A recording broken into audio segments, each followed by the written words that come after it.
2 years ஆகுது. ஆனால் சில விஷயங்கள் மாறவே இல்லை. அதை பற்றி தான் இந்த வீடியோவில் பேச போகிறேன். அப்பா காசு அப்பா காசுன்னு சொல்கிறவங்களுக்கு எஸ், அப்பா காசு தான். என்னோடய அப்பா காசை அனுபவிக்கிறதுக்கான எல்லா உரிமையும் எனக்கு இருக்குது. கம்பெனிலேருந்து வெளியே வந்துட்டேன், வேலை இல்லை.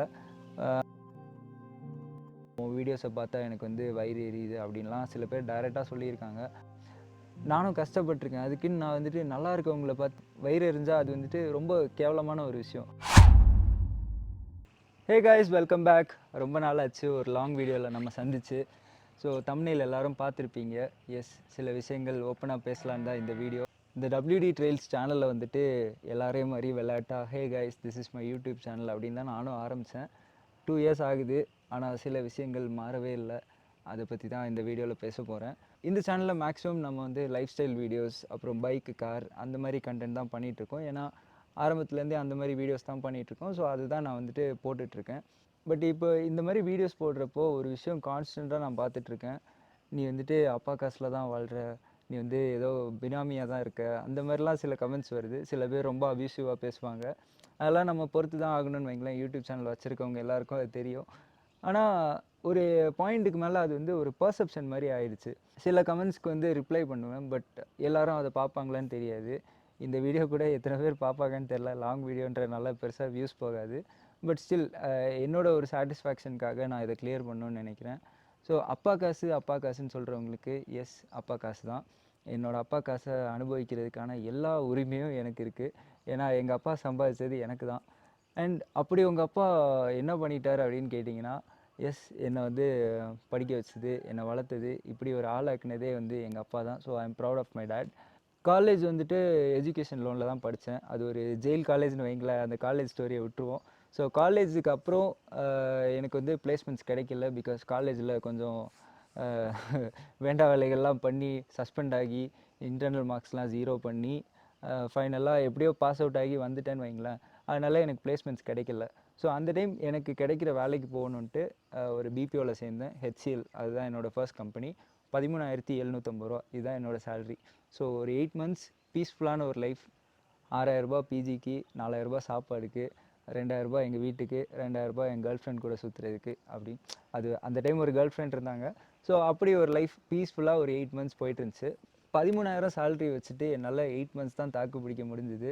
அதுக்கப்புறம் இந்த சேலரி பத்தாதுன்னு தெரிஞ்சிச்சு. ஸோ யூடியூப்பில், இன்ஸ்டாகிராமில், அப்புறம் கூகுளில் எல்லாம் சர்ச் பண்ணப்போ எந்த ஜாப் வந்துட்டு ஹையஸ்ட் பேயிங் ஜாப், அதுவும் ஐடிலன்னு தேடி. ஸோ ஐடி வந்துட்டு எனக்கு என்னோட ரொம்ப பிடிச்ச ஒரு விஷயம். That is my passion. அந்த டொமைன்லேயே நான் வந்துட்டு பெரிய ஆளாக வரணும்னு நினச்சேன். ஸோ அந்த டைம் வந்துட்டு டேட்டா சயின்ஸ் வந்துட்டு ரொம்ப பீக்கில் இருந்துச்சு.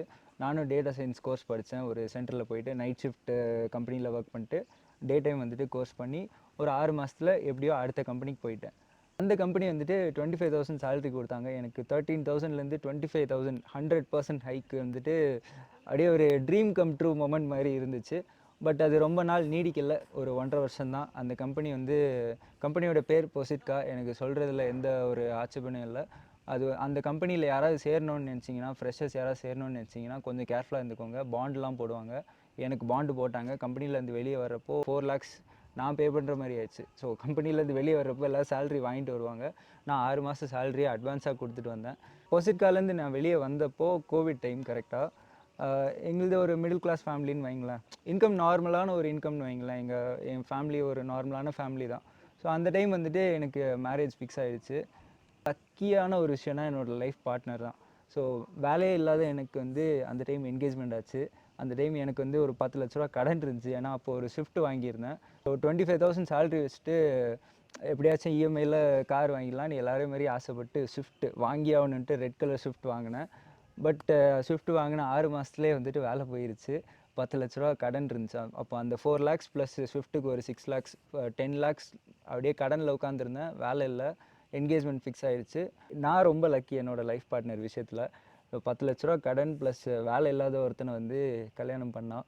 அது வந்துட்டு இந்த ஏஜில், இந்த எராவில் வந்துட்டு அது வந்து சாத்தியமானு கேட்டால் 100%ல் 99% வந்துட்டு அந்த மாதிரி நடக்காது. ரேராக 1%ல் தான் அந்த மாதிரி ஜெம்ஸ்லாம் கிடைப்பாங்க. எனக்கு அப்படி ஒரு ஜெம் லைஃப் பார்ட்னராக அமைஞ்சாங்க. ஸோ அதுக்கப்புறம் அந்த டைம்லேயே வந்துட்டு எனக்கு அடுத்த கம்பெனியில் வேலை கிடச்சிச்சு. ஸோ நான் அந்த ஒரு 2 months வந்துட்டு நான் சும்மா இருக்கல. நான் வந்துட்டு அந்த டைம் என்னென்ன டாப் சர்டிஃபிகேஷன்ஸ் இருக்கோ க்ளவுடில் வந்துட்டு ஒரு 20 சர்டிஃபிகேஷன்ஸ் எடுத்தேன். சைபர் செக்யூரிட்டியில் ஒரு 10 சர்டிஃபிகேஷன்ஸ் கிட்ட கிளியர் பண்ணேன்.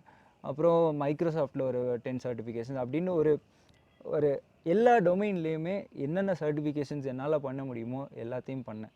ஸோ அதுக்கப்புறம் நான் ஒரு ஜாப் தேடினப்போ ஐடியில் இருக்கவங்களுக்கு தெரியும் பிக் 4 கம்பெனிஸ் என்ன பேக்கேஜ் கொடுப்பாங்கன்ட்டு. ஸோ எனக்கும் ஒரு பிக் 4 கம்பெனியில் வந்துட்டு ஜாப் கிடச்சிது. ஸோ என்னோடய dream job cyber security consultant அந்த ஜாப் கிடச்சிது.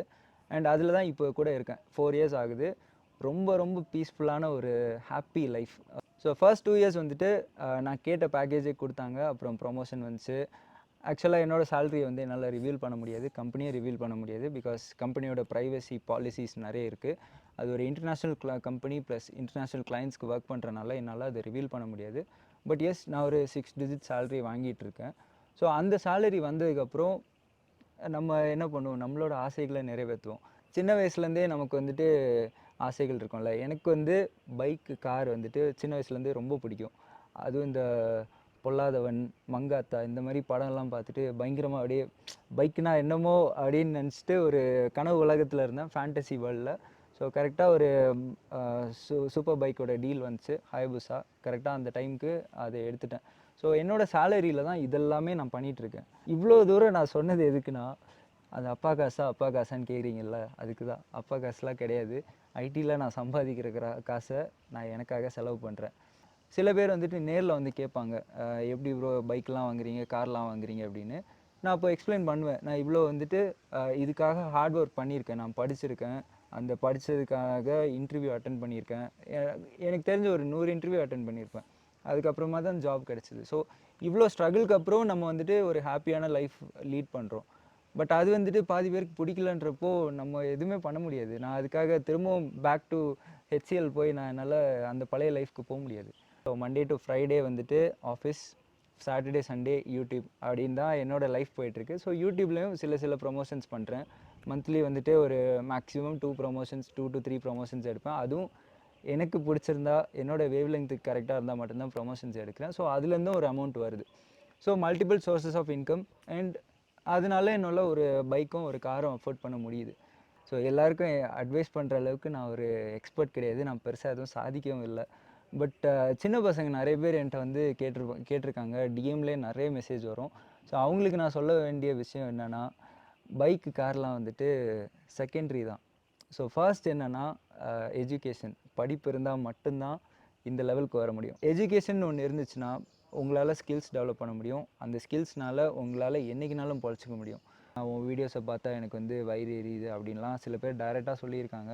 அதுக்கு நான் என்ன சொல்கிறதுன்னு எனக்கே தெரியல. நானும் கஷ்டப்பட்டிருக்கேன். அதுக்குன்னு நான் வந்துட்டு நல்லா இருக்கவங்கள பார்த்து வயிறு எரிஞ்சால் அது வந்துட்டு ரொம்ப கேவலமான ஒரு விஷயம். உங்களுக்கும் ஒரு பெரிய ஆள் ஆகணும் அப்படின்னு நினச்சிங்கன்னா நல்லா படிங்க. படித்ததுக்கப்புறம் உங்கள் ஸ்கில்ஸை டெவலப் பண்ணுங்கள். அதுக்கப்புறம் எங்கே நல்ல சேலரி கொடுக்குறாங்க, என்ன ஜாபில் நிறைய சேலரி வருதுன்னு தேடிக்கிட்டு அங்கே இன்டர்வியூ அட்டன் பண்ணி நல்ல ஒரு லைஃப்பை வாழுங்க. ஸோ நான் வந்துட்டு இவ்வளோ தூரம் என்னோடய லைஃப் ஹிஸ்ட்ரியை நான் வந்து எக்ஸ்பிளைன் பண்ணியிருக்கேன். இது வந்து எக்ஸ்பிளைன் பண்ணுறதுக்கான ரீசன் வந்துட்டு அந்த கமெண்ட்ஸ் தான். நிறைய பேர் வந்துட்டு அப்யூசிவாக கண்டமேனிக்கு இப்போ நம்மளை வந்து திட்டிகிட்டு போயிடுவாங்க. பட் அது வந்துட்டு இந்த வீடியோனால் அதெல்லாம் மாறப்போகுது, ஆனால் கிடையாது. பட் ஸ்டில் அட்லீஸ்ட் சில பேர் நம்மளை ஜென்யூனாக நம்மளை ஃபாலோ பண்ணுறவங்களுக்கு வந்து இது வந்து புரியும்னு நினைக்கிறேன். ஸோ இந்த வீடியோவில் வந்துட்டு யாருக்காச்சும் ஹர்ட் ஆகிருந்தால் சாரி.